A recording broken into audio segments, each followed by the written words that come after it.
Okay, hopefully we are up and you're already making me laugh and we haven't started yet. So can you hear and can you see me?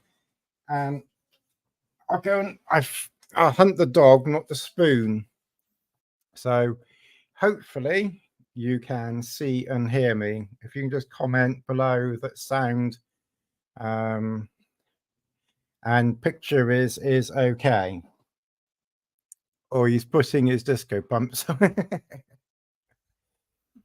So, can you see me and can you hear me loud and clear? Okay, great. Right. Well, we found one cat. So we haven't got a spoon, but we've got a cat. So we've got Gizzy. She's probably just going to sit on my lap, and we've got Lizzie. She's kind of down here as well. Okay, so I think what we'll do is I've got some photographs. So I've put the camera in front of me and I'll try and look into the lens, but I'm rubbish at looking into the lens. So now I can't see what I'm looking at behind, but we have got a few photographs. So we'll try and share some photographs as we progress as well. I haven't got a huge amount, but we'll kind of see how it goes. Okay, so basically I'll keep an eye on questions and such, like answer as we go. We probably won't have a huge number, so that's kind of helpful. That's kind of helpful in a way. So basically I arranged with Chris that I would get up there as soon as he was free to try and get into some snow. And of course, as you know, they had a huge dumping of snow last week, like 10 days ago. And obviously you've got to work around when I can get up there. Yeah, exactly. Yeah. Yeah. We don't need any peasants, do we? Just one or two, upper class, more normal people, quality, not quantity. Yeah, exactly. Yeah, we don't want the peasants. We don't want to attract too many, do we? So it was basically sort of kind of like I was going to have everything ready here. And then I said to Chris, look, as soon as you're available, the weather's good, let me know. And I will get up there as quickly as I can, within reason. So there was obviously this really big storm that came through last week. And unfortunately, that messed up quite a lot of the snow. I think you're kind of level enough. That kind of messed up a lot of the snow. So we didn't get a huge amount of snow. But we arranged that we would meet on Monday in Aviemore. So that was basically the plan. And then I had to get from the southwest, up to Scotland. So I kind of thought, well, I'll leave on Saturday.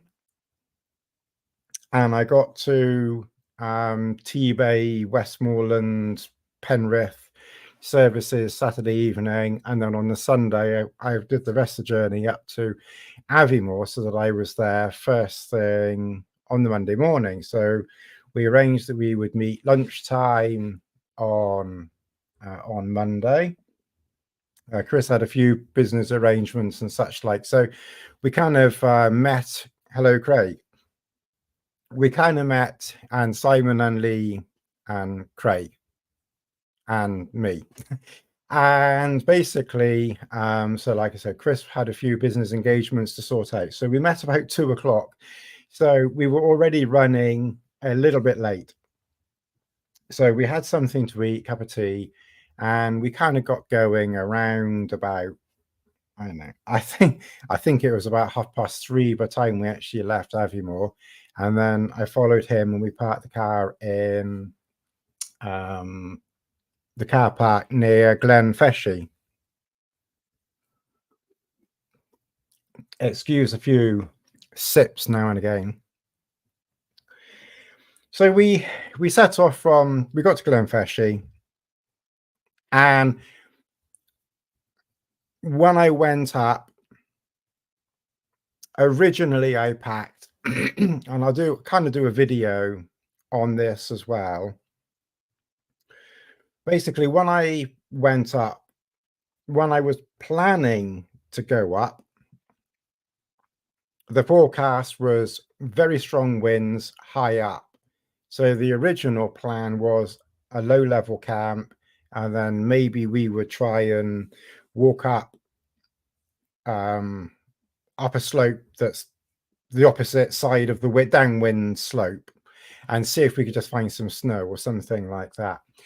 But anyway, I was checking the forecast, and I think Chris was as well. And as we were getting closer and closer to the time, like literally the day before I was going, so basically the Friday, I noticed, and Chris noticed too, that the Monday and the Tuesday was getting calmer. So there was a chance that we'd be able to get higher, certainly for the first night. So basically, I packed my -5 sleeping bag, lightweight down jacket, lightweight down booties, lightweight leggings, and I put the Duomid, I put the Duomid XL in, and I'd also put snowshoes in and the crampons. But because the weather was clearing high up, I was then thinking, okay, good chance that we will get a high camp. So I thought, if we're going to camp high, and I was looking at the forecast and it was showing like -6, -7, I was kind of thinking, okay, well, what I've packed isn't going to be suitable for those temperatures. Not for me anyway. I'm a very cold sleeper. So literally the last minute, I grabbed these, and I'd already packed the Gregory Paragon 58. And I knew that that wouldn't be big enough for a full winter loadout if it was extra cold. So I had the Windrider, the HMG Windrider 70, and I basically just stuffed that with my warmest sleeping bag, my warmest down jacket, warmest leggings, warmest booties. So this huge pack that you probably saw a picture of if you're on Facebook or Instagram, I just filled it up with feathers, basically. And then on the Sunday night in Aviemore, once we completely decided exactly what we were going to do, which was a high camp Monday night, I then just unpacked the Gregory and then packed everything into the Windrider 70 for a cold weather camp. And I still hadn't decided yet whether I was going to take the Duomid XL or the Hilleberg Namage 2. I took both with me. And I thought, well, I'll just decide when I'm there. And it kind of basically came down to what the snow was like. And you're thinking, oh, what does he mean by that? Basically, if I'd have needed to have taken the snowshoes, which are about 1.5 kilograms each, for both, about 1.5 kilograms for both, then you can guess that I would then have taken the Duomid XL. Because the Duomid XL with the ground sheet and a pole is about 1 kilogram, and the snowshoes are about 1.7 kilograms. So that's 2.7 kilograms plus your pegs. The Namage 2 is pretty much exactly 2.7 kilograms. So I was kind of like sort of thinking, okay, well, in that instance, then we're not taking the snowshoes because there wasn't enough snow. So we will take the Namage 2. It kind of basically just boiled down to simple mathematics. If I'm going to be carrying that much weight one way or another, I could have saved the weight, but I knew we weren't going like 1,000,000 miles. So I thought, good practice to take the extra weight anyway. So that's how I decided the Namage 2. So obviously we got all that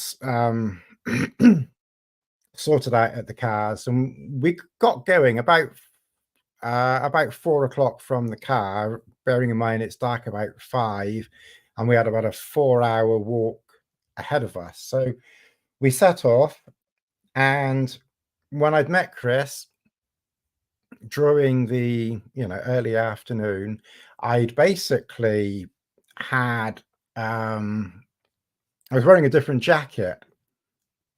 And I hadn't done this before, so this is something I need to remember as well. I was wearing a different jacket, and my phones, you know where we're going with this one now, and my phones were in that jacket pocket. So when we set off, I changed jackets, and sometimes I swear there's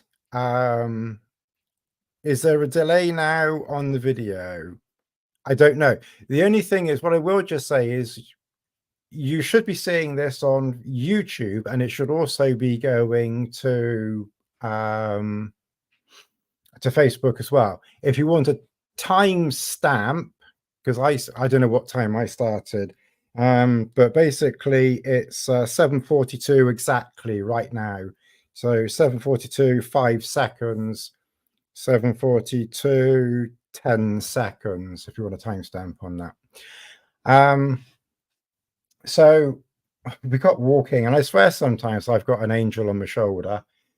We've been walking about quarter of a mile or half a mile or something, something like that. And Chris stopped and he wanted to take a photograph. And I thought, oh, I'll take a photograph with my phone.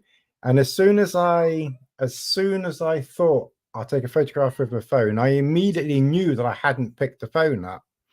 So it's a good job that he decided to take a photograph right, really at the beginning of the walk, really. So anyway, I said I need to go and get my phone. So I dashed back to car. Luckily, I hadn't walked very fast. So I left my pack down there. And I went back to car, grabbed my phone, and then so we didn't actually set off until about 4:30 in the end. So we started walking up through the forest, and we were sort of chatting, and it wasn't too demanding, but my pack was about 16 kilograms. Chris's was 18 kilograms because his tent was just under 2 kilograms and his pack was about 2.8 kilograms. So we walked through the forest and we kept going, and it was just getting darker and darker, and we were looking at the stars. Chris was explaining about Jupiter. We could see Jupiter, and a few other things like that, and we were basically walking, and time was kind of like ticking by. It was dark, I think 5:30. We walked for probably about 45 minutes, maybe an hour before we put head torches on, and then we switched to head torches. And because where we were walking, there wasn't really very much, well, there was no snow on the path. We were able to stay on the path. But one thing that I kind of learnt from the patches of snow that I could see is if you're walking along the side of a hill and then the hill kind of comes down at, say, 45 degrees or whatever the hill is, obviously the path that you're walking on is flat and it kind of just, goes up the side of the hill. Of course, when it snows, the snow just fills in the path. So basically, you could end up with no path at all. And where the path is, the snow is the same angle as the hill. And there was a few, Lassie was mumbling at something. So one thing that I did learn is if you are walking in snow, you can't necessarily follow the path, because where the path is, which normally would be like that flat, is now like that, and even with crampons, you'd end up walking with your ankles twisted.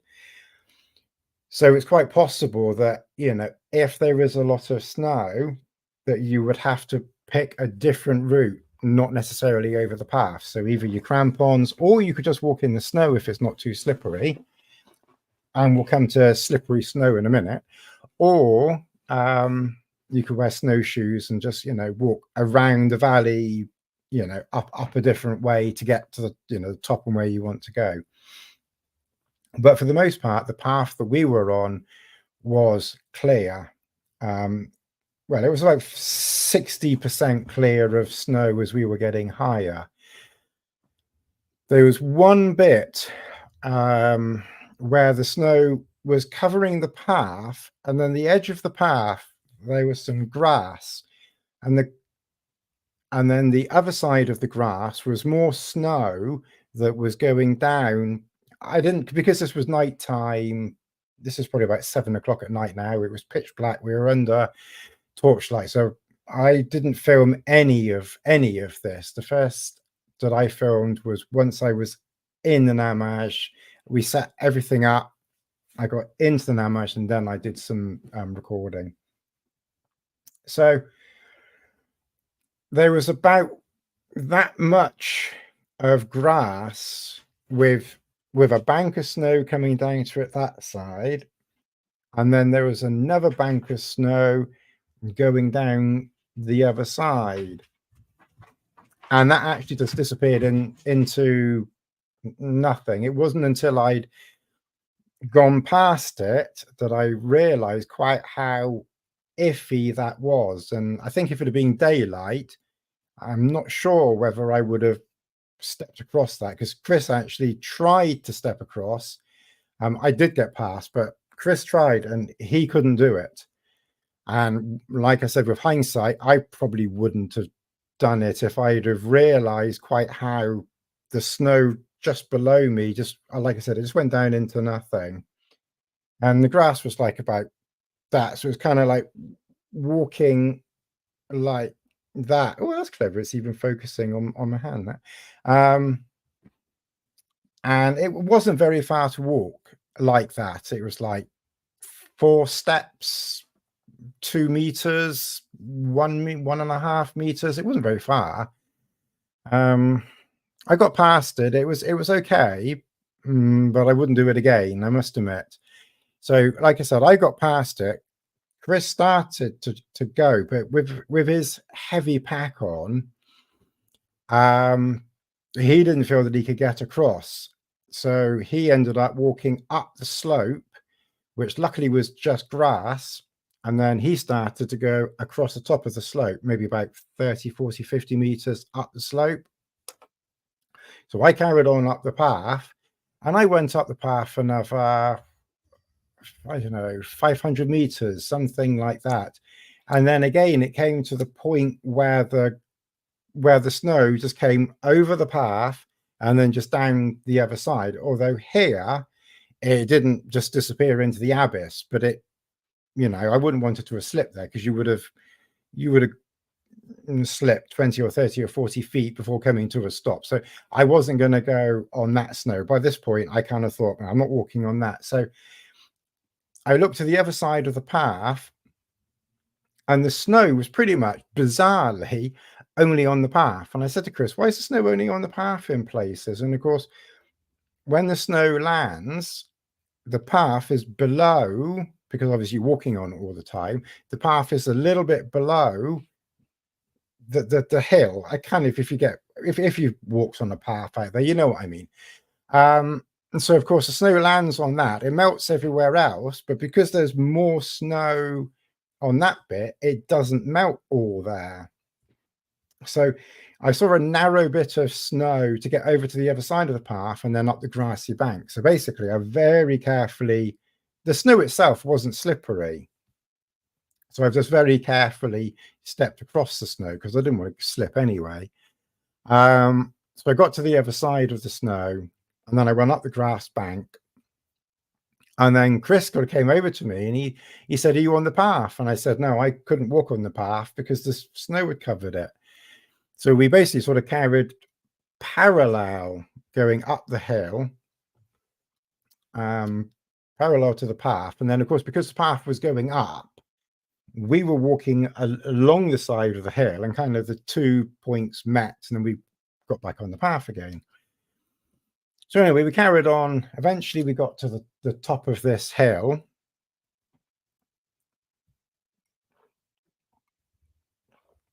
And by now, it was probably about, I don't know, 8 o'clock in the evening, something like that. Time was ticking on. Maybe it might even have been 8:30 by this time. So we got to the top of the hill, and then there was quite a bit of snow up there.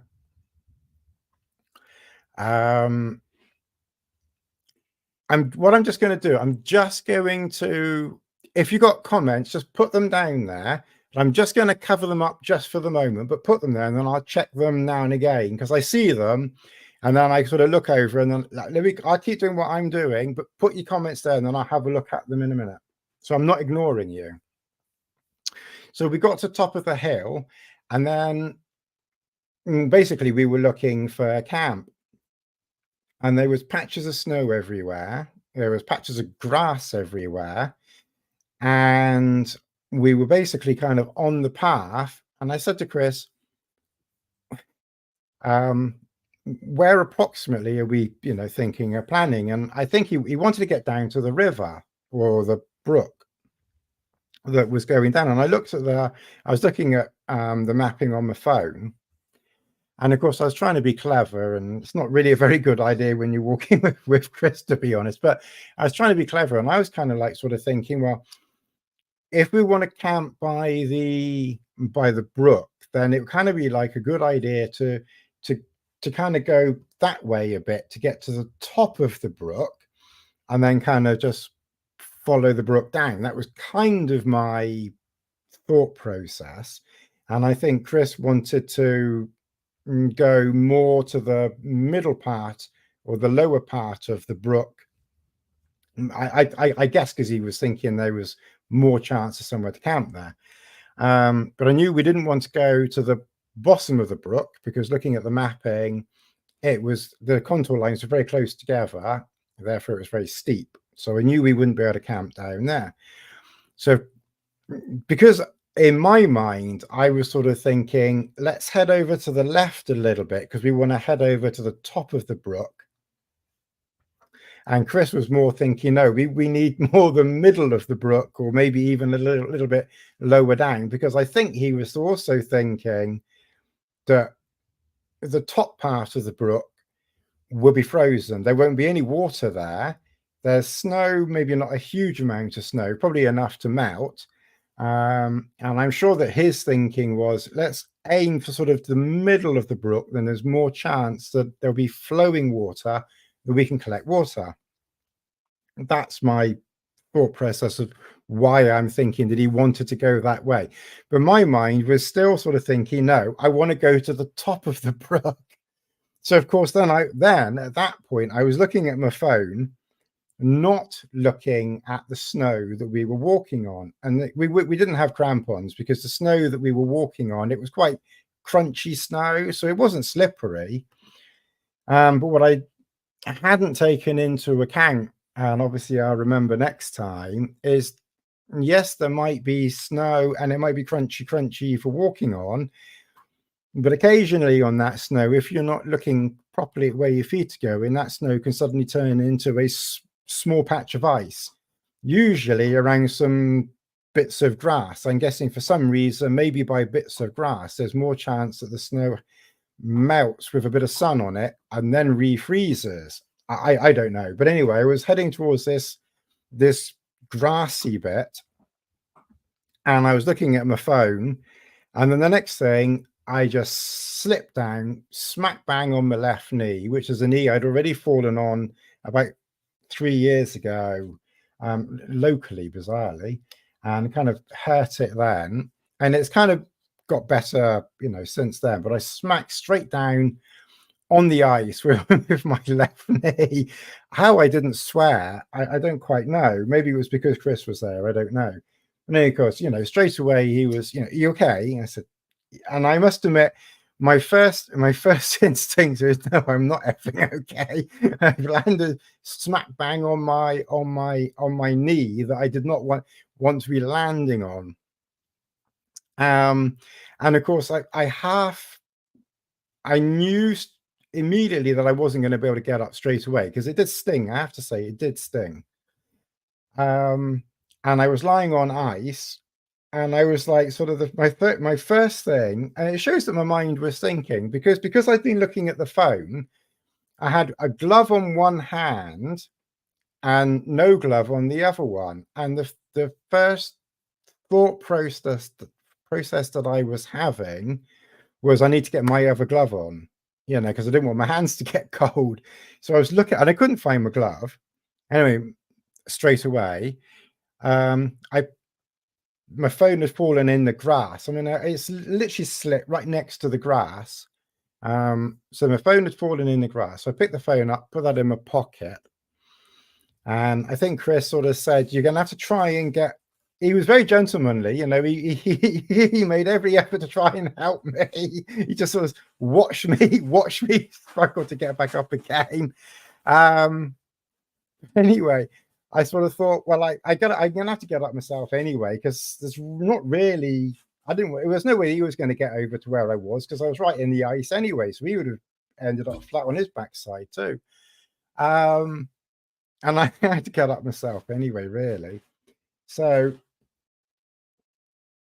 he said, "You're gonna have to try and get on the grass." So I was trying to move, and it was a bit like a fish on land. You know, my legs were slipping because I couldn't really move because everything was slipping on the ice. So I kind of moved myself over to the grass, and then I got onto the grass, and then I found my glove. It was under my backside. So then grabbed my glove, put my glove on, and then I kind of, it's like in those, I know, like in those weird, I like a horror film or Terminator or something stupid like that, you know, when they sort of, something's down and then it just really slowly start, or like Godzilla when he's knocked down or something, you know, he really slowly sort of just starts to get back up again, you know, on their legs. So I always have that bizarre thought process. So anyway, I got up on my legs, and Chris said something like, I can't remember exactly what it was. He said, maybe not look at your phone when you're walking. And I was kind of sort of thinking, yeah, I think I agree. I thought that thought crossed my mind as I was going down, quite literally. I said if I'd have been looking at the ground, I probably would have seen the patch of ice, and I probably would have walked around it. But like I said, I did hurt the knee a little bit, but it's not too bad. It could have been a lot worse. So that is definitely a lesson. If you're walking on snow, just look at where you're putting your feet. Okay, so, you know, whether you've got crampons or not, you know, just look where your feet are going. So anyway, we carried on walking, and I was like sort of looking around, and I could see these really big patches of snow around, and I said, well, can we camp on one of these patches of snow? And he says, what, do you want to camp on the snow? We say, well, there's patches of grass. If we can find a good patch of grass, then we'll pitch on that. So we carried on walking a little bit further, and then we found this sort of quite decent patch of snow, which I can now share the screen and show you. So this was obviously the next morning. And so you can see there's like quite a few patches of snow around there and everything else like that. So we found this patch of grass, and it was probably 9:30 when we found it. It was quite late. So I pitched the Namaj, fine. This is obviously a picture in the morning. So Chris was already packing everything away. That's why his tent's, you know, half collapsed, because he's putting it away, and I still hadn't, you know, I'd only done a bit of packing. Oh, another thing that I will just remember while I think of it, and if I remember things, I jump backwards and forwards as well. So first of all, thanks to Chris for the loan. I think it's a temporary. I'm not in any rush. Need to. You can hang on to it. Spade shovel there. So I hang on to that for the moment. And then that's my axe that you can see there. If you put axe in grass or something like that, chances are when you pull the axe out the next morning, which I did, you're going to have a great clump of earth stuck to the bottom of it. So that happened, and that was good fun trying to get that off the end of the axe. So we found this patch of grass here, and obviously I pitched the Namaj up, and then there was some water. I didn't take any other pictures, but well, not that I don't think I've got them here to show you. You'll see it in the video, but like I said, I'm not the quickest at moving and getting going. So it was kind of a case of the next morning, because we were a bit behind. I didn't really take a picture of where we got the water, but just behind there, about 30 seconds away, there was basically like a, okay, so in the background you can see a lot of snow, or some snow in the background, so you can probably see the mouse whirling around. So you can see the, okay, I just check in the comments, so I'm going to come back to this. So you can adjust it, obviously, because if anything, I just keep half an eye on the comments occasionally, because obviously if you suddenly can't hear or see anything and you say something, I want to know that I'm not talking to myself. So basically, imagine that snow behind you is over to the left-hand side and is flat and level and has water flowing through it. So you kind of got to use your imagination a little bit here. Well, basically, where that little bit of grass is there above Lassie, that was like a pool. So in the picture, it's grass, but in your imagination behind us, it's water. Because basically, obviously, a lot of snow had fallen. It had frozen the brook, and then with the thaw, somehow this little patch of water had opened up. And actually, one thing that crossed my mind, and I didn't think of it really at the time, but if you slipped in that and you didn't have an axe, I don't think you would have got out of it, because the sides were probably the snow was probably like 4 feet deep. It was really quite, there was a lot of snow. And I must admit, I was kind of thinking that if you weren't concentrating, you slipped into that, I'm not sure that you would get out. People that are being up in these type of things, you probably know what I'm talking about. And then just a little bit further down, the brook sort of opened out a little bit, but it was really quite steep snowbanks that went down to it. So I grabbed some water there very carefully. Again, you can walk all this snow, you can walk on with your boots. This isn't, luckily, the snow isn't slippery, so you could just walk down with your boots just carefully. So I grabbed some water, and as you'll see in the video of the evening, because there's about half an hour of footage that I've edited, and that's uploaded. Members can see it now, and then everybody will be able to watch it. Probably, I think I've set it for release on Tuesday. And then basically I was in camp, and then I wanted to cook. I wanted to cook something. So let me just let me just find this. Hang on a second. Hang on. Just bear with me a minute.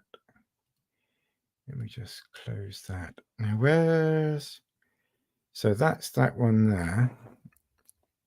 I'm gonna have to organize my pictures a little bit better. So hang on, let me just get you back again so I can. Oh, hang on. Oh, that's strange, isn't it? Well, that's good. You can't see. I wonder why that's what's happened there? It's hang on, just bear with me a second. Because there's there. Yeah, so why isn't, maybe I need to find a different screen. Hang on a second. Don't quite understand why you couldn't see that picture. Okay, that's better. Now you can see the picture. I'm still trying to figure this thing out. So basically, I got undercover. I was inside the tent, and I had that MSR reactor and a brand new canister stove, and I was trying to light this reactor thing. And I did ask Chris afterwards. I said, why did it flare up like that. And I was thinking that it was because the canister was cold. I don't think it was anything to do with the temperature. I think it was to do, from chatting with Chris, I think it was to do with the canister being full, and then obviously the pressure of the gas coming out when you turn it on, when it hadn't ever been used. And I guess with the MSR reactor stove, because it's got a very, very broad top, I guess a lot of gas comes out. And so if you do have an MSR reactor stove, and if you have a brand new gas canister, I probably would be lighting the first use. I probably would be lighting outside. Once I'd used it and I'd made my first cup of tea, it was fine. I never had a problem after it. But you'll see in the video, luckily, it's just lucky that I was filming when I was cooking. So we had this fun and games, and it's a good job. I think if I'd have had the trail star, probably would have been okay, because I think the top of the trail star would have been far enough away. This was an Amage. The top was far enough away. I had the it's just my face as well. It's kind of funny, really. If I'd have had the Duo Mid XL, it would have been fine. But if it had been a solo tent, I'm not quite sure what would have happened, to be honest. So if you have an MSR reactor stove, then the first use of the canister, then do that outside. In reality, though, I think the reactor stove really is more for snow. It's a very powerful stove, and it is really more for snow melting, ice, and such like. So if you're down low and you're not melting snow, then like the MSI wind burner, or your MEFs, or just a regular gas burner or jet boil or whatever is fine. But because I knew that at some point there's a chance that I'll be melting snow, I did contact Cascade Designs, and they were kind enough to send this out to me. So it's a good job they did, because then I can share this and people can get an understanding that you just need to be a bit cautious with these things when you first use them. But anyway, I was in the tent, made a cup of tea. Like I said, this time it was 10:30, 11:15 in the evening. When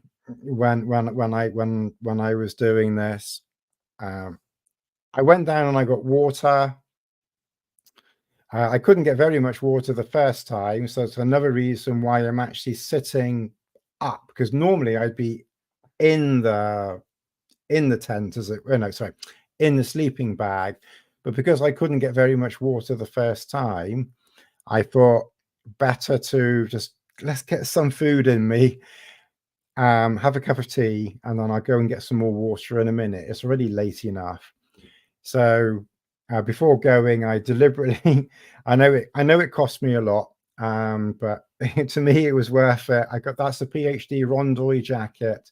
I mention it in the video, because I knew it was going to be cold. It was like, I don't care how much it is, I'm not going to get cold up there. And I figured out hands. I never once got cold hands. The first walk in, the first night, and the next morning it was like -7. So I've got these, you can see them here, these are like wrist gaiters.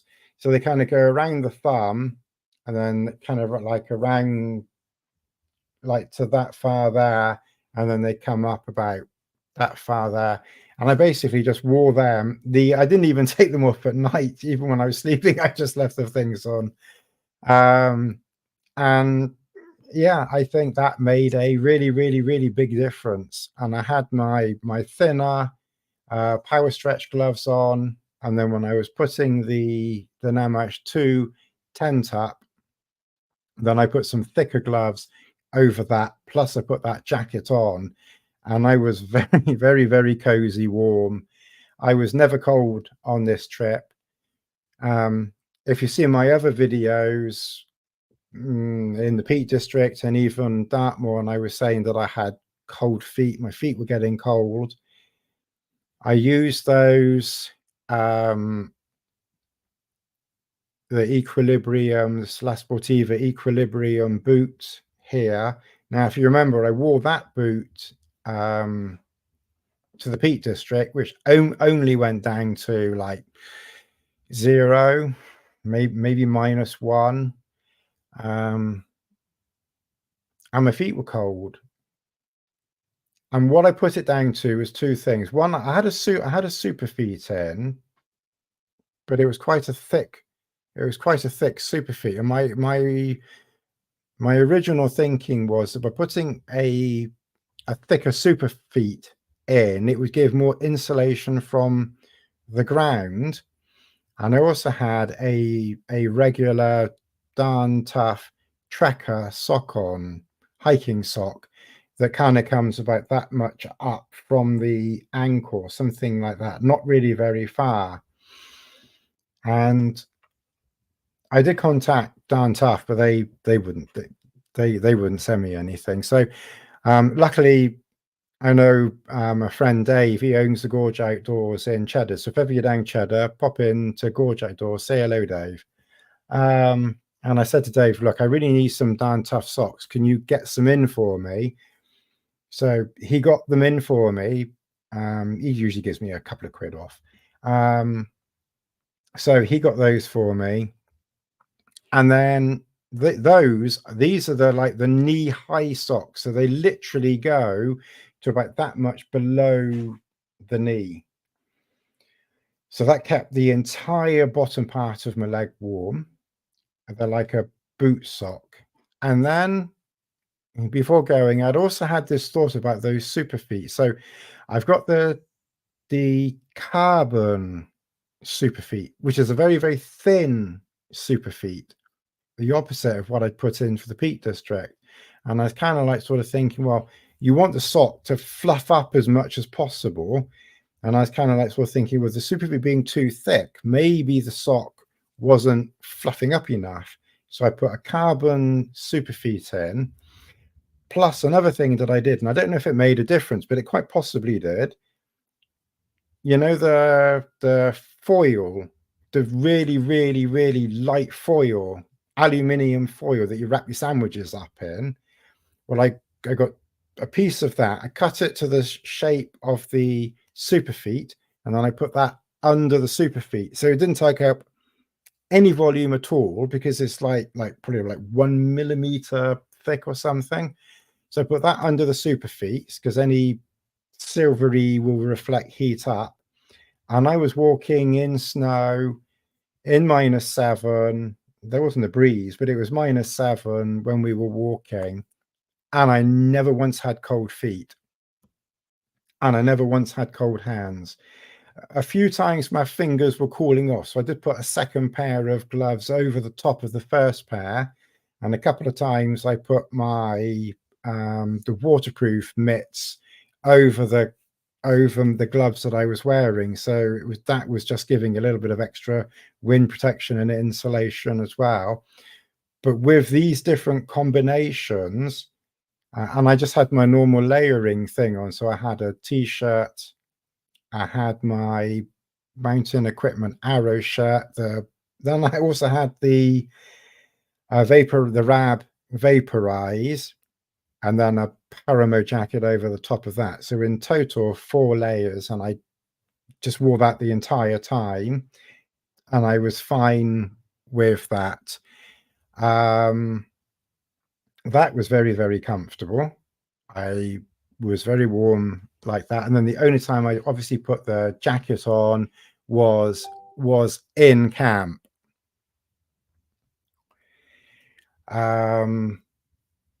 And then when I put everything away the next morning, if I can find that other picture. Now, it'd be interesting to see what picture. It's in a different window, isn't it? That's strange. So I wonder what. Okay, so that's the snowy picture. Now let's go back to you. So now you're seeing that picture. Now that is interesting. Okay, so that's strange. I wonder why it's showing. because just bear with me while I talk to myself again a minute.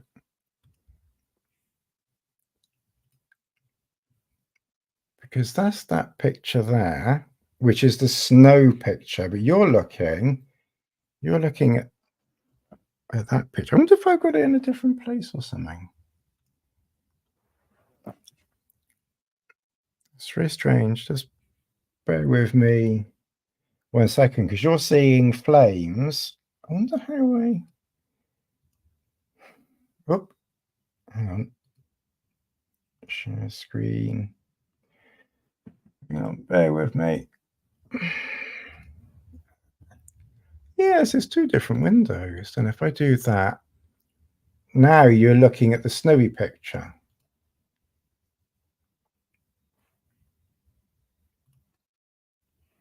No, you're not. You're looking at a blank page. Isn't that weird? Hang on.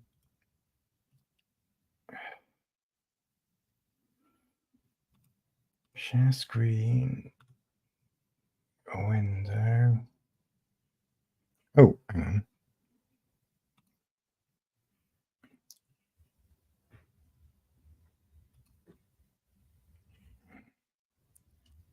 I wonder if it has to be up there. Ah, okay. Now I think you're looking at a snow picture. Okay, I think now you're looking at a snow picture. I think when I minimize the picture and the picture goes down to the bar at the bottom, it disappears from there. So hopefully you could see you talk to yourself all the time, yeah. So hopefully you could see a picture of the flame. Just let me know whether you have been looking at a picture of the flame, big fire. If you didn't see a picture of a fire on the screen, just let me know and I'll show it again. But I think it was there. So basically the next morning, I try to keep going a bit because we've been talking for a while now. So basically we packed up the next morning and then let me just have a sip of drink a minute.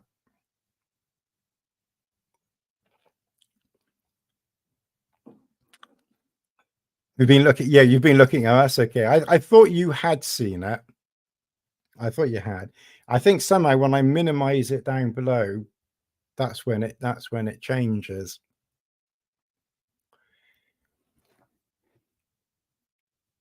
So where was I? Okay, yeah. So that was the evening. I put my head down about 11:30, something like that. And I must admit, I slept through fine. I left the door open. And I still don't really understand why everybody insists on doing doors and what have you up. I really, really cannot emphasize enough, unless you have to do your doors up, either because rain is getting in or there's so much wind and not necessarily yours, that the tent is moving and you kind of need to do the door up for that, or bugs are getting in. I cannot emphasize enough. I think you really, really are much better off trying to leave your doors and vents, just leave everything open. And it was -6 inside, -7 outside. And I just had my sleeping bag and that kept me warm and I was fine. And I didn't close the door all night. And that was, and that was up there. So anyway, eventually we started packing up and I'll try and let me see if I can find another. So that's that picture. Now I'm hoping that you can still see me. So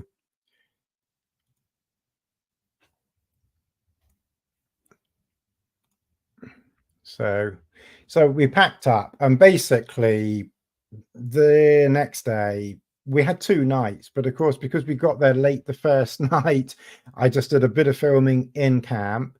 The next day was basically heading down into Glenfeshie because the weather was turning in really rotten this second, well, the day was okay, but it was like lunchtime into the afternoon that the wind was picking up. So we basically had to get off the mountain.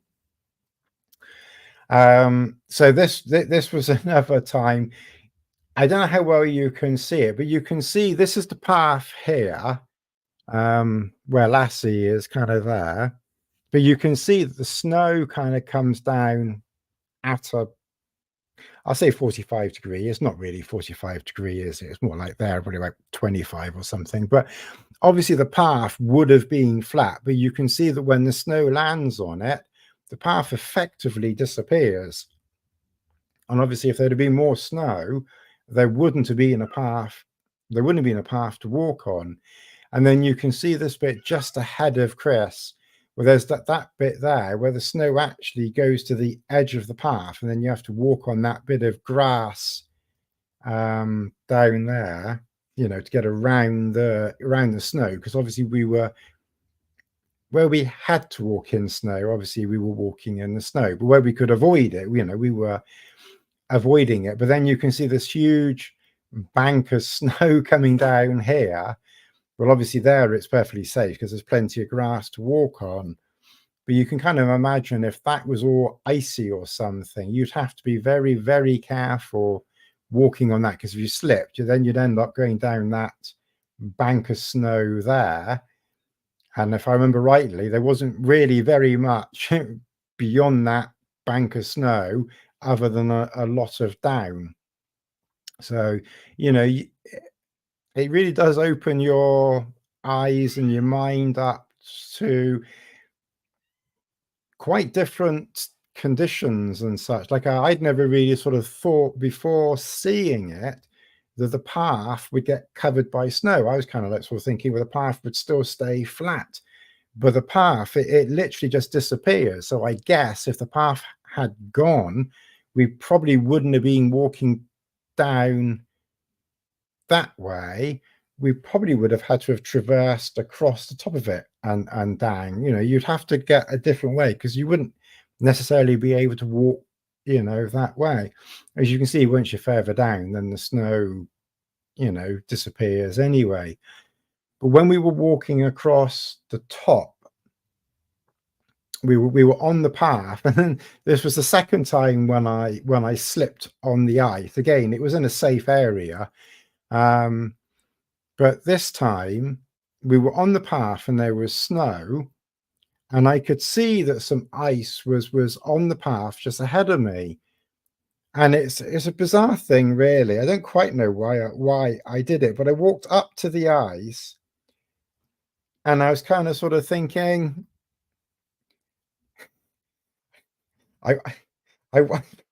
it's so ridiculously stupid when I think back to it now. And I kind of walked up to the ice, still not completely concentrating on what was snow and what was ice. And I was like sort of thinking, I wonder how slippery that ice is. And as I was thinking and not really concentrating on where the snow ended and the ice began, I wonder how slippery that ice is. I was literally thinking that. Both feet went on the ice. And luckily this time I went down quite gracefully. And I said to Chris afterwards, it kind of reminded me of that story, or I think Dave Allen even did a sketch on it, donkeys years ago or something, where the sergeant or whatever it is says to his captain, or sir, I think this BOMB is going to go in a second, and then just as he says it's going to go, it goes. It was almost comical how I was thinking, I wonder how slippery that ice is, and then the next minute, it's so ridiculously stupid. I literally only I could do something so stupid like that. Anyway, and again, of course, if you slip on ice, you can't get up. it's impossible almost, because your legs are doing a Scooby-Doo type of thing. But again, luckily there was grass right next to the ice. So like I said, I didn't even have to be anywhere near that ice. I could have been on the grass. And in fact, I think kind of after that, I was kind of like sort of thinking, well, if I see grass, I'm just going to walk on the grass. I'm not walking on anything else. If I see grass, I'm just going to walk on the grass. So I kind of levered myself back up onto the grass again, and then picked myself back up again, felt all right, chump. Like I said, luckily this time I hadn't hurt anything other than my pride a bit. And then we carried on walking. I don't think, hang on a minute, let me just have a look at because I don't think I took, hang on 1 second. Did I take so I've got, I don't think, one thing I really, really, really must get into the habit of doing is trying, because I'll try, and if I do something with Chris, I'll try and do more of these types of things, talking to you and showing things afterwards. Okay, actually, I've got this picture here, so I'll try and remember to do more. I'll try and do more pictures so I can show. Okay, you remember when you remember when I said, if you look over there and there's a bit of grass, and if you imagine the grass is a hole in the ground with water. Well, I didn't have time to go over to it, so I'll put the mouse around it just so you get a rough idea. But I don't know whether you can see the mouse or not, but right slap bang in the middle, there's like a clump of grass on the right, and then there's like a dark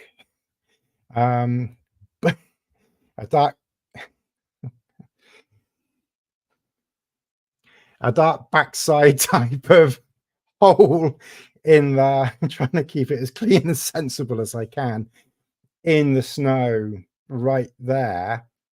And that is where, if you weren't concentrating and you walked into that, I don't think you would have got out unless you had axe and maybe even crampons, because it was quite deep.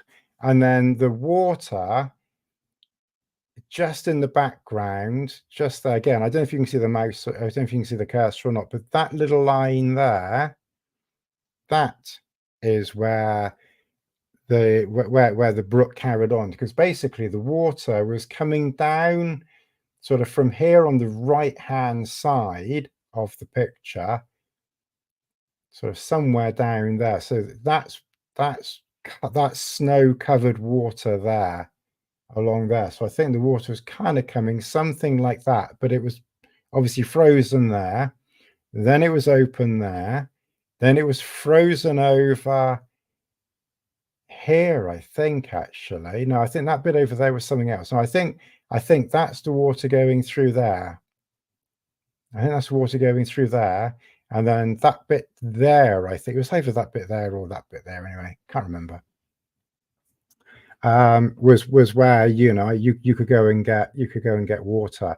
But that was a picture that I took very quickly, because like I said, I'm so slow at getting going. I think Chris took some pictures down there, so check out his blog. I'm sure I'll do a blog on this at some point as well, and he'll describe all this far better than I ever can. And he'll name all the hills. I don't know what they're called, and if I name them, I'm going to butcher the names. But that was that picture there, and of course you got Lassie there. It was -7. You'll see in the first part of the video, it was 11:30 at night, and I turned the light out to go to sleep, and she was outside. And then it's when I woke up about 2 o'clock in the morning, something like that, and she decided that at that point she was going to come in. But she only came in at some point during the night, I just think she just settles down on that and just I don't think she even thinks about it, to be honest. So yeah, so that was that picture there. Pictures are all a bit mixed up. So let me just go back to, so we've discussed that picture there. So I'll come to this picture here now. Let's get me back up again. Okay. So this was the last patch of snow. In fact, this picture here that you're looking at, this one here, I think was before, like I said, I'll try and do, yeah. So this picture with Lassie and Chris is after. Oh, what have I done? It's cool. And now you've lost your picture because I've put it down there. Oh, hang on. Ooh, I'm gonna be careful I don't close the wrong window. If ever I do close the wrong window and I just close the live stream by accident, which I wouldn't put beyond me, I'll just get the live stream going again if I ever do that. So don't panic too much. Okay, we're still there. So we got that picture. So that picture was after that picture. Okay, now let's get me back again. Okay. So you can just see these footprints coming down here. And there are some supplemental footprints, just so you won't be able to see them. I can barely see them either. But that was probably the scariest bit of trying to come down this grass, because like I said, that was the only bit where there wasn't any grass. The snow was walkable on, it wasn't slippery, but there wasn't a huge amount. I don't think you would have gone a mile, but there wasn't a huge amount down there. These footprints, there was a group of 3 lads ahead of us, and they didn't have crampons on, and they'd come through here. I don't know whether they'd made these footprints or whether someone else before them made these footprints. I'm not quite sure. But anyway, Chris went first and got through. I think his feet somehow, and his legs are the same length as mine. I'm not quite sure how he managed to. He's got little short legs like me. I'm not quite sure how he managed to, because I'm sure these footprints were made by someone with longer legs. Because when it was my turn to do it, I could get one foot in one of the footprints, but I didn't have the confidence to get the other foot into the next footprint, because I was thinking if I miss it, I wasn't quite sure how grippy the snow was going to be. So I must admit that was a little bit hairy, coming down through that bit there. So I was just with my other foot, before I was moving, I was sort of heeling, because obviously I had those heavier boots on, and then I was digging the heel into the snow a little bit just to get some grip with that. And then I was then obviously my other foot that was then going into the footprint. So I got through okay, but that bit was a little bit hairy, I must admit. That was a little bit nerve-wracking in that one, but we got through. And then we had that grass bank, and then we basically got down to, that was at the top. So basically then we have, and I didn't take any pictures of camp when I was down the bottom, bizarrely, so I haven't got many photos. Like I said, I'll try and remember to take more. So then we basically were there, we were out of the snow then. The wind was picking up, but it was kind of like behind us. No, don't close that window, because if you close that window, that's when you lose everything. Okay, all right, yeah, so leave the window open, Tony.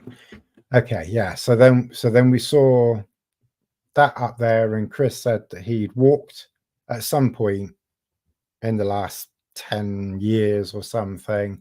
He'd walked up this valley and then I think he traversed both of the gullies or valley things up there. They look quite steep. He did say they were quite steep, you know, to do. And then that's the bottom of the valley. So that's that down the bottom. That's Glen. So don't close the window. Open that one. So then that's Glenfeshie down there. That quite big, broad valley down there. That's Glenfeshie. So then basically we kind of got down into camp. Well, no, we didn't. We got down into Glenfeshie, and then we started looking for camp.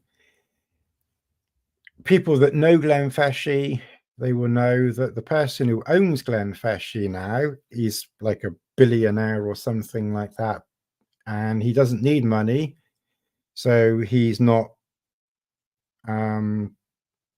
inviting people in to shoot things. He's basically rewilding the entire area. So finding somewhere to camp down there now is much, much more difficult. So it's much more difficult. I'm just keeping an eye. I'll come to the questions in a minute. I'm just keeping half an eye on that. So it was actually really, really quite difficult to find somewhere to camp down there, because you've either got heather everywhere, bog everywhere, tussocks everywhere. The other problem that we had is there was a huge storm coming in, and the storm was showing in the valley at Feshie Bridge, which is in the valley, was showing 50+ mph winds. And Chris most definitely isn't one of these that seeks the wind. You know, so we need to find shelter type of thing, and we cannot be camping under trees type of thing. So we were basically looking for some bushes that were upwind of us, that didn't have any trees over us, and that had a flat area to lie on. And like I said, I didn't take any pictures there. Check out Chris's blog. I know he took some pictures there. I think I was sort of just concentrating on walking and the experience of being out there and such like. And sometimes I just don't really think about taking pictures so much. So I haven't got any pictures of the camp, which is a bit stupid, but there you go. So we spent about an hour and a half looking for somewhere to camp down there. It really, really isn't easy to find somewhere to camp down there. Eventually we found something. Like I said, if it hadn't have been windy, we probably would have found half a dozen places to camp. And then of course, when there's two of you, you also want you want somewhere that's not too far apart either. You know, not next to each other, but not too far either. So that doesn't, so that makes it more difficult as well. Anyway, we found somewhere to camp eventually, but by that time it was like 4:30 again. We got down there at 3, and we were kind of like sort of thinking, okay, we've got down here at 3. We'll find somewhere to camp in half an hour, and we'll have like an hour of daylight and what have you, just to pitch and relax and everything. And instead we spent an hour and a half trying to find camp down there. And then by the time we pitched, it was almost getting dark. I was hoping to try and do a video like I've done before with Chris of going through the stuff that he took, but one, I think we were both pretty tired. Chris fell asleep. I was pretty tired, and then on top of that, it rained as well, so we didn't do that this time. But fingers crossed, I'm hoping that I will get up there at least once February. If I can get up there twice, I will, if Chris is free and the weather plays ball. But certainly I'm hoping once, and hopefully I'll get up there in March as well and see if we can find some more snow. And if you saw the live stream that I did with Antonio a few weeks ago. I'm thinking of trying some cross-country skiing one day in the next year or two or something. So maybe one day, because Chris does skiing and he's got some skis and he's got boots and his feet are the same size as mine. So he might try and get me on his skis maybe this winter. Not for anything, like just a 5-minute or something. Just to see how I get on, I think. So that's something that we might try and do as well. So if you aren't subscribed, and you probably all are that are watching, subscribe, etc. I'm hoping to get back up there again and maybe try and get some more snow. And then basically we pitched, had something to eat, and then the next morning we got up and we went. And that's pretty much it. If I think of anything else, I will come back to it. Let me go through the comments. There's not a million. Let's have a look.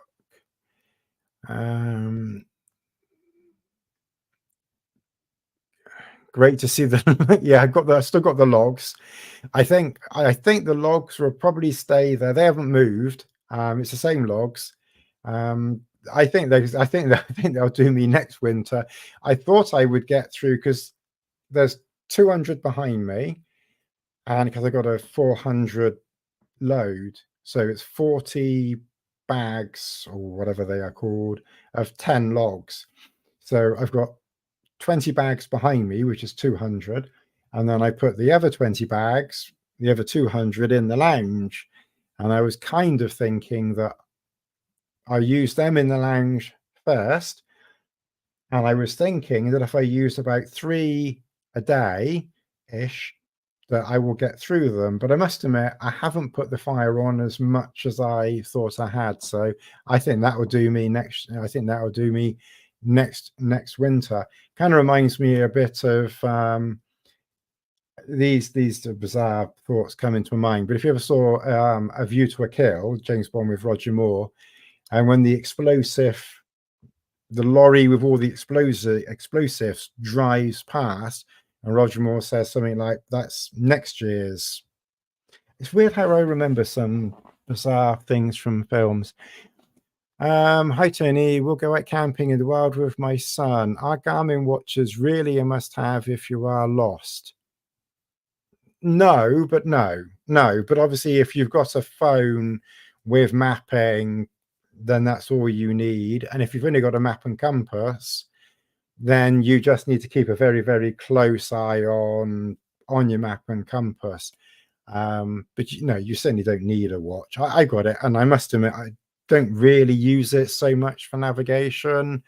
I probably have to try and use it a bit more, really, for just. In fact, this trip was the first time I actually put the route in that we were approximately going to be doing.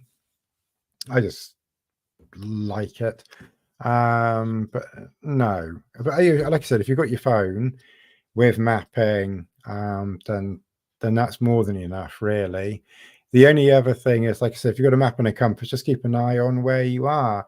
Most places in this country, realistically, Scotland's maybe a little bit different, but most places in this country, if you get lost, just make sure you don't fall off a cliff, walk in one direction if you really are stuck, and you'll come to a road and then a village at some point. I mean, you're never really going to get into difficulty in this country.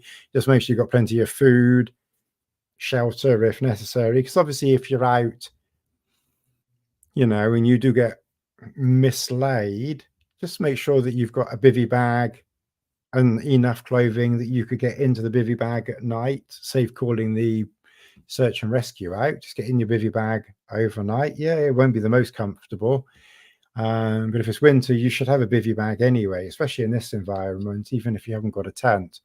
And then you should have a phone mat with you as well, just see the night through, and then the next morning, hopefully the weather's marginally better, and with your map and compass, try to work out where you are. Says he probably would struggle too.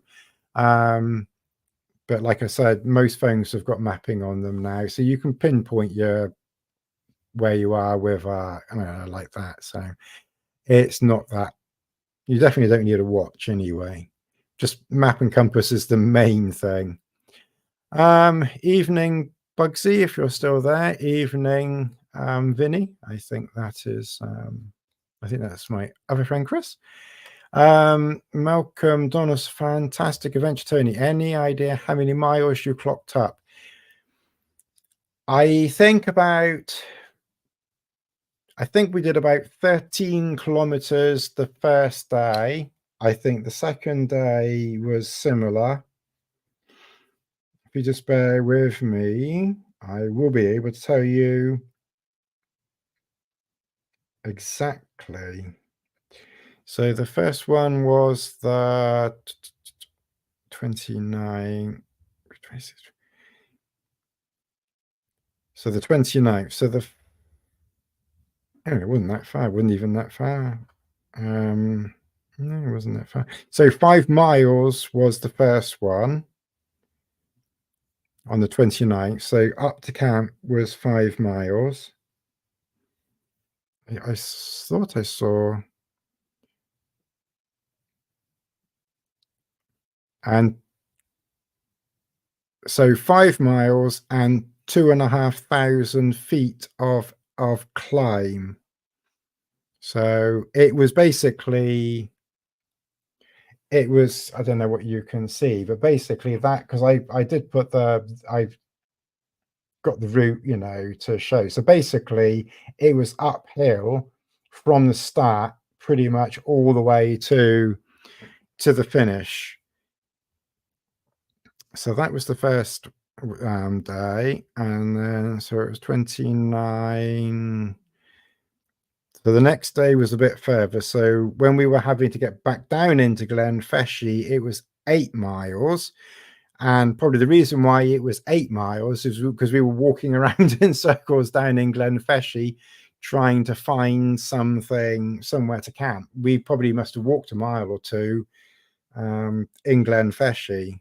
So in the end, and in fact, okay, so I don't know how much you can see there, but basically, obviously, camp was top left, I think. Anyway, you can see where camp was up there, where's my finger? There. And then Glenfeshie is that scribbly bit down the other end. So we were kind of walking around in circles trying to find somewhere to camp. So we did 8 miles that day, and then on the 31st, so heading back to the cars wasn't so far, and of course, that was pretty flat as well, and that was 4 miles heading back to the car. So 5, 8, and 4, and that last bit was quite flat. I didn't do a huge amount of video because, like I said, the first day we didn't start walking until 4:30. It was dark, so I just did some filming camp. The next day I did a little bit of film. I've probably got 20 to 25, maybe 30 minutes, but by the time I haven't edited it yet, but maybe 20, 25 minutes on the second day, some walking, and then a bit in camp, and then the bit heading back to the car on the third day. I really don't think that's very much because the weather was really, really rough. Chris packed up. So what happened on the third day, I knew we wanted to try and get going for about 10 o'clock. I'll come and check any other questions. I can see there's a couple more questions there, and I'll come back to them in a second. So I knew we wanted to try and get going at about 10 o'clock on the third day, which was the Wednesday. And I put my breakfast on, and Chris walked over about 8:30, and it was raining a bit, but it was mainly blowing wouldn't say a gale, but it was quite windy where we were, even though it was quite sheltered.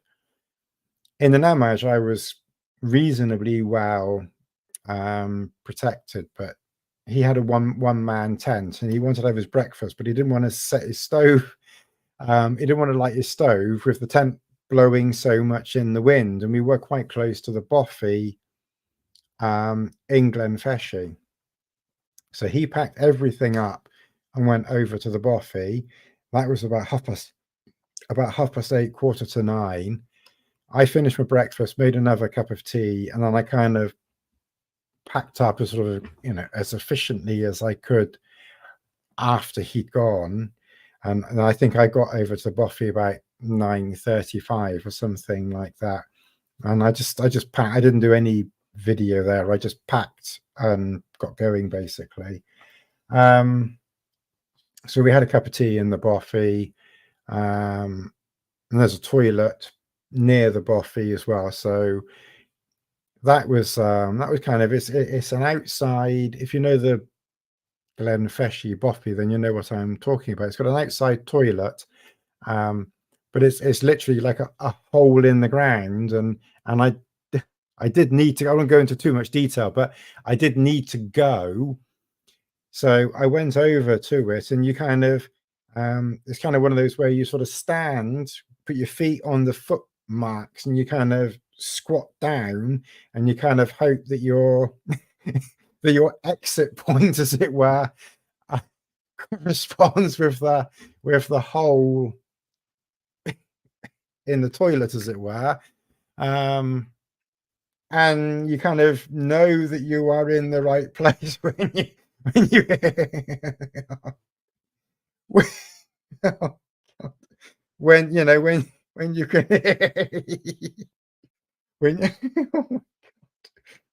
can when you hear things going flop, when you can hear things going plop plop. Oh my God. Oh, Tony. So that was, that was a bit of an experience. And there's a bucket, so you have to kind of slosh it away. It's very medieval, but it's different to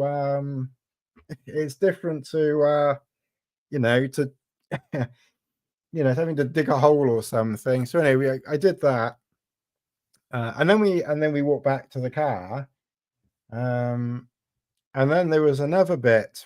There's a little bit of footage of this, not really very much, but then we then walked back to the car, and we had to cross a valley, and basically, well, cross a river, really. It wasn't really a valley, it was to cross a river, but basically, I don't know whether it's like 10 years ago or something like that, and the river had flooded. There must have been a lot of snow high up, and all the snow melted, and it came down. It would have been quite, if you had a time machine, it kind of would be good to go back and kind of film it happening, because apparently there used to be a bridge. There used to be a path that went to the bridge. You crossed the bridge, and then you just carried on the other way. I don't know how big the bridge was. My interpretation is it was probably, I don't know, 20 feet, something like that. I don't know. I mean, I honestly don't know, but I don't think it was a particularly big bridge. Maybe it was the Severn Bridge. I don't know. But anyway, there is no bridge there now. The whole bottom part of the valley, including the bridge, the footpath, everything just got taken out by this force of nature, water 10 odd years ago. So you kind of got to climb down. It was not that, I mean, even I could do it. It wasn't that difficult, but you got to climb down. Then you had to ford the waterway, and because I had the boots on, luckily they didn't flood. Another thing I probably will put in, I noticed that Chris did have, and that was he had some like light waterproof socks. I don't think they were sealskin socks, but that type of thing. I think his may have been the 360 or something like that. That's probably something that's worth carrying in the winter. So I might try to remember to put those in. I think he puts them in because if his boots get flooded, if his socks get wet, then he's got some dry socks that he can put on, to carry on, walking. So that's probably something else that's worth putting in.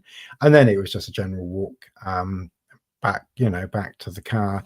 I did go into the Cairngorms mountain shop, and I chatted with them about skis and boots and what have you. So I'll have another look in there sometime. I did get some food. I think it was in Blacks, some Summit to Eat. I think it was in Blacks. They had £6 or £7 or something. They were discounted in there. So I had a little look in some of the shops there. Where's something to eat? And then I started driving back. I don't think I've missed anything. Let me come back to the comments. So Bugsy, fantastic. That's a pic of snow. So that's Simon, that's a picture of some snow. It certainly was. There was quite a lot of snow up there. Craig, don't worry, I talk to myself all the time. Okay, we've got a few more comments here. Let's go through this. Okay, Craig, I don't know whether you're still here, Craig. What sleeping bag did you use on the trip? After my last video, I bought the Rab 900. So I think the Rab 900, is that rated at like minus? That's probably like rated at minus 18 or 20, something like that. So I've got a PhD Peter Hutchinson design sleeping bag. I don't know what I think it's a 900 fill power bag. It's one I bought 12 years ago, 10 years ago. It's one of their design your own bags. So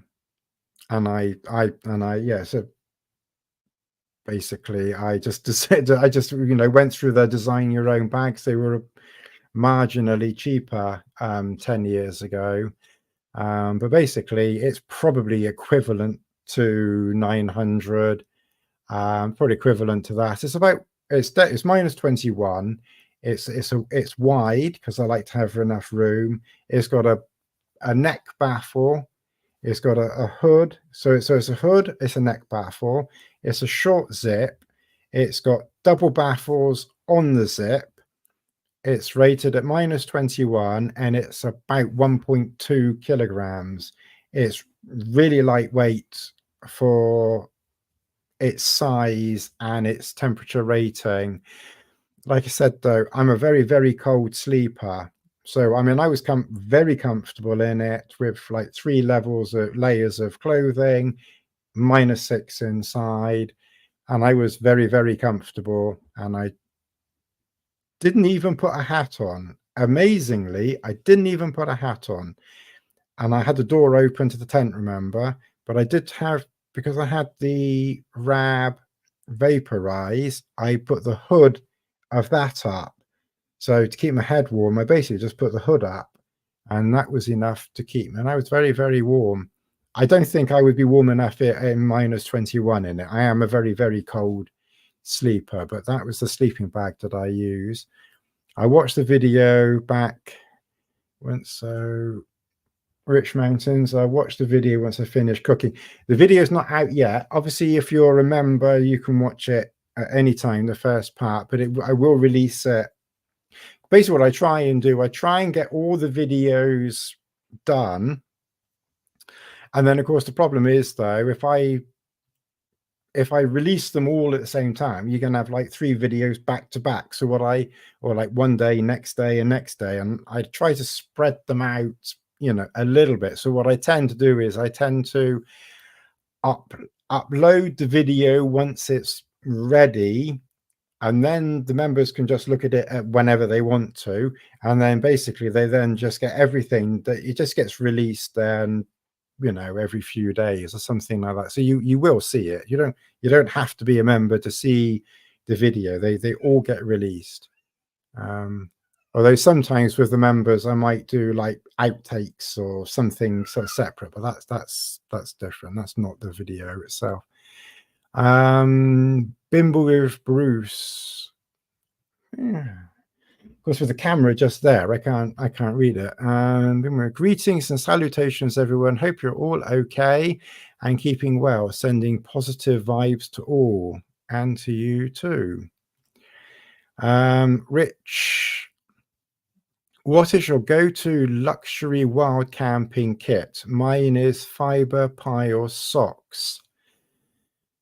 Probably my pillow. Probably my pillow is probably a luxury acting. least lost. Oh God, it's gone to plop again. It's squatty potty. It was exactly like that. Yeah, luxury item for me probably is my pillow. I did get some of those Senshi design leggings and the top, although with this trip, normally when I'm in camp, if it's not too cold, then I'll take off my upper layer and then I'll put on like a t-shirt or something like that in camp. But because it was so cold, I must admit I didn't bother taking anything off, other than my trousers, obviously, and then I put the Senshi leggings on.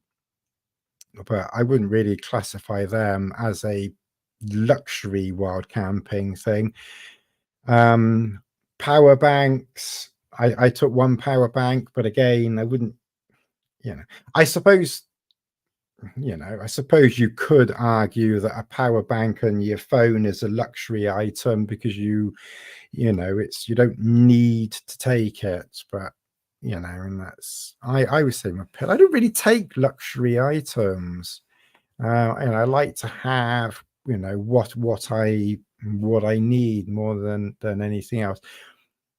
I suppose like a chair would be a luxury item, but I'm sure as though not dragging a chair up there. If I'm just walking a few miles and then not moving, yeah, that's probably a luxury item, a chair, if you can carry it. A chair is a luxury item from time to time in the right thing. Craig's outdoor -18. Okay. So the Rab 900 it's a -18 then, is it? Okay. I thought it would be something around that because I had a friend was asking me earlier on about the PhD Greenlandic sleeping bag, and that's also a -18, so that's probably similar to the Rab. But I might maybe later, because the sleeping bag that I have, like I said, it's 1.2 kilograms -21, and it's not like a waterproof covering, but it's a water resistant covering. They used to call it dry shell. I think now they've got a different material or a different treatment. It's got a different name now, but basically it's the same thing. And I know a lot of people tend to get oh yeah, food. I see. Yeah, okay. We'll talk about, I could mention about food. Yeah. Thank you. A lot of people seem to suffer from condensation. I never really quite understand why there's so much condensation, because I never get condensation, or very, very rarely. So the -21 sleeping bag that I have, it's got this dry shell on it. And like I said, it's about 1.2 kilograms. And I must admit, maybe later in the year, if I can save up some pennies, I might design another one of their bags and go for one of their lightweight materials, maybe like design one that's at -15, or something like that. And then that would be, I actually did it already. I'm not buying it now. And that came out at 900 grams doing it like that for -15.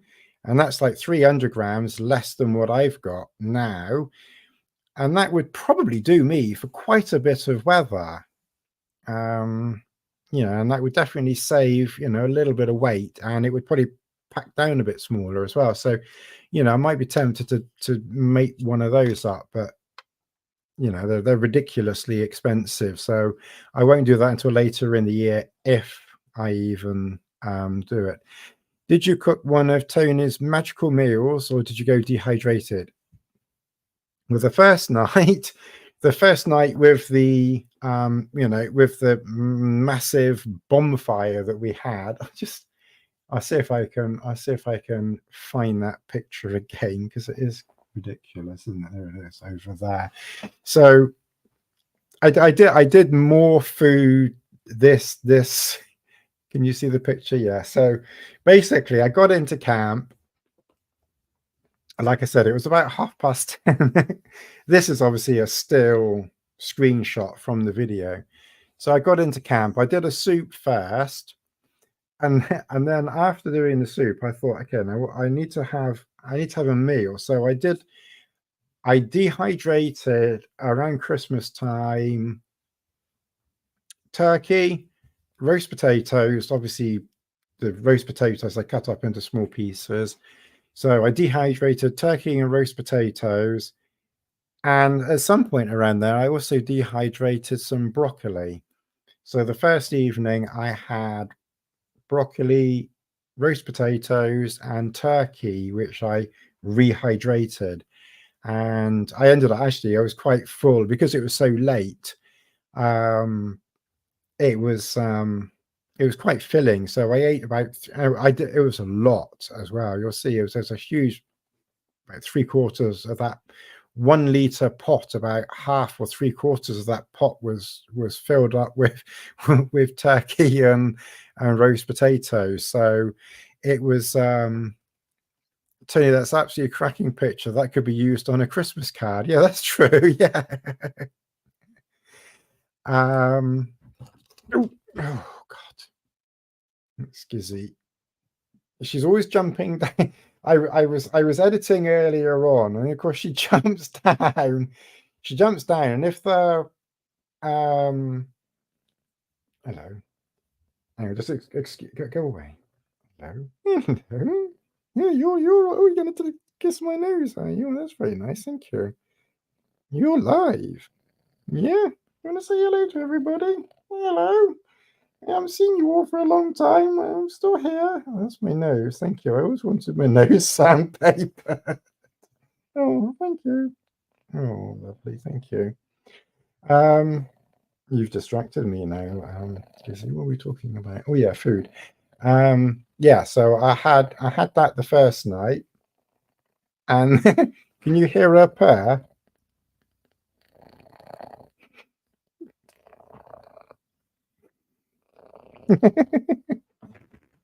Oh yeah, and I know what I was going to say. Yeah, because when I was doing some editing earlier on, and she landed on the keyboard, and all of a sudden Tony was talking some foreign language, and I thought, what the heck have you done, Gizzy? Somehow she must have pressed something on the keyboard that the playhead was going backwards. So she hadn't changed the language, but she'd made the playhead go backwards. So Tony was talking some very, very strange some very strange language. Oh, we're going to forget about them now, aren't we? Yeah. Oh, Kissy. Oh, Kissy, thank you. I always wanted my nose clean. Oh, Kissy, oh, sweet. Sorry, we're going to have to try and concentrate. Oh, that's my bite my nose. Thank you. I always wanted my nose. I always wanted my nose nibbled. Oh dear. Oh dear. Anyway, well, sorry everybody. We just Tony's playing with his pussy.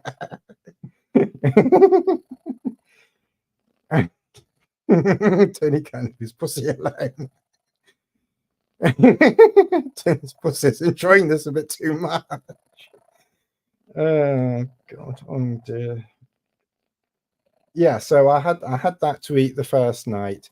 And then the second night, I think I was just so tired the second night. And I didn't really feel very, very hungry. And I'd eaten like 3 energy bars on the walk in, and I'd started eating.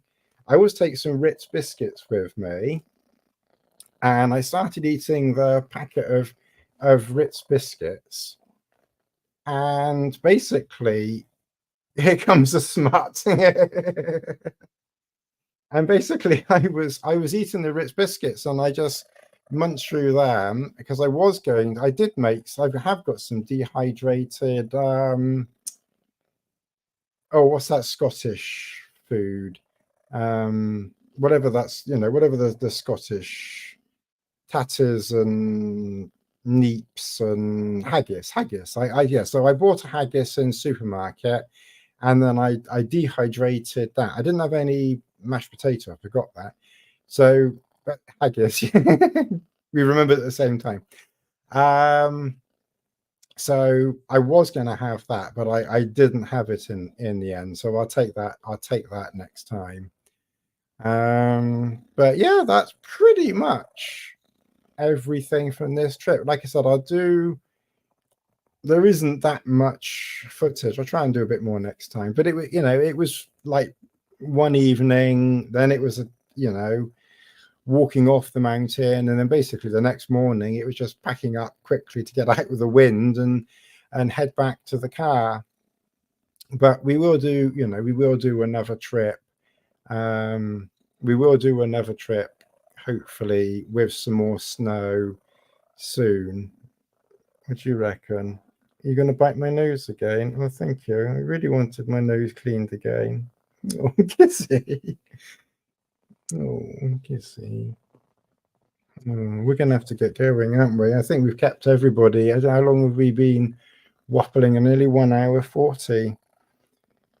If you've got any more questions, there's about 8 of you, 8 poor lost souls out there. Don't forget, everyone, press the like button. Yeah, press the like button. Yeah, so if you've got any questions or comments or anything, whack them down there. We'll hang here for another minute while I while I play with the cat. Other than that, we will see you soon. Thanks very much for partaking in this intimate live stream. If you've just come on now, play catch up. Where have you been? Play catch up later on. Let me know where you watched it. I'm thinking probably, looking at all the comments, they've all got I think you're all on YouTube. So I don't know whether anyone has seen anything on YouTube. Oh, for goodness sake, Tony. On Facebook, because I did stream this live to Facebook and YouTube. Oh no, there's a couple there. And okay. So Bugsy was on Facebook. Malcolm was on Facebook. Oh, and Sandra. Oh, I missed Sandra down there. Oh, hello. There's a couple more down here. Don't worry, I talked. Oh, hang on. Oh, I missed Sandra. Hello, Sandra, if you're still there. Did see the picture of the flame and snow and tent. So Sandra, get great pictures. So I don't think I've missed anyone. I think I had missed a couple. Oh, hang on. So Bimble with Bruce. I'm looking into purchasing some new trousers for hiking because mine are worn out. I'm looking at getting the Burgess men's Ortler 2, but unsure. What's your opinion on trying to find some? To be fair, I don't know those. I don't know those trousers. It's kind of interesting from the last video. Maybe one day when I'm more famous, maybe some companies will send me some trousers or something, or other things that I can try or look at or whatever. I mean, the trousers I tend to use is either Paramo when it's cold in the winter, which I did this time, or Montane. Montane trousers, I think, are excellent, or mountain equipment trousers. They're basically mountain equipment and Montane are the ones that I tend to use. They're the ones that I am familiar with. So they're the ones that I use. So I don't know about the Berghaus one. Sorry. Great to watch your live stream, good sir. Thank you very much. And we answered your question as well, thankfully. It was a fabulous Sunday evening giggle. Thank you very much, Lee. I'm going to... Oh, Gizzy. Oh, look at this. Honestly. Oh, God. Oh, God. Oh, Gizzy. We're going to have to let them go now. All right, you ready to... Where do you want to go? You want to go upstairs afterwards? Do you want to get up to some nookie?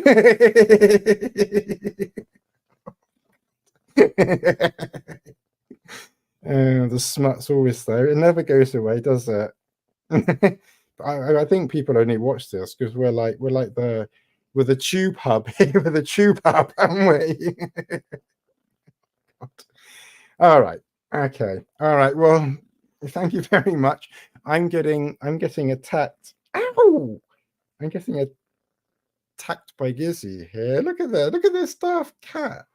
What you can see here. What a daft cat. Oh, hello. There's someone. It's like someone from. Hello. Is that someone from China or Japan or something? We got someone for some. Hello. What's that? What's that in English? It's the Chinese. Be careful, Tony. Don't say anything about Jim Jong Wing Wong. It's a local chippy. We could do some fish and chips, couldn't we? Can we put an order in? Can we put an order? Japanese. If you're watching this channel, you can have a sense of humor anyway. Welcome and thank you very much. Now, we scared the Japanese off now. Oh dear. Thank you very much. No one's going to be watching this channel who hasn't got a sense of humor, Gizzy, so I wouldn't worry about it too much. Salt pepper chicken. Oh dear. All right. Well, we better... The Japanese, you got very nice koi. Very nice koi. Actually, Japanese person, just as a side, have you ever heard of Peter Waddington? Have you heard of Peter Waddington? I'll give you a couple of seconds to let me know whether you've ever heard of Peter Waddington. Just if you're Japanese and anything to do with koi fish, you might have heard of Peter Waddington. Anyway, rest in peace, Peter. All right. Well, we're going to disappear. Thank you very much to everybody for watching. Oh, and Bill as well. Thank you, Bill, and thank you for being a member. We got to go, Gizzy. We can't hang around here any longer. There's also between now just playing with a can. We've given up talking about walking and hiking and everything. just playing. You're just playing with me. I'm just playing with you now, aren't I? We'll keep it clean. We'll keep it clean. Oh, Gizzy. Anyway, thank you and good night. Yes, good night from me. Good night from her. And I will see you in the next live stream. Take care. Thanks very much, everybody. Thank you very much. Thank you. Thank you, everybody.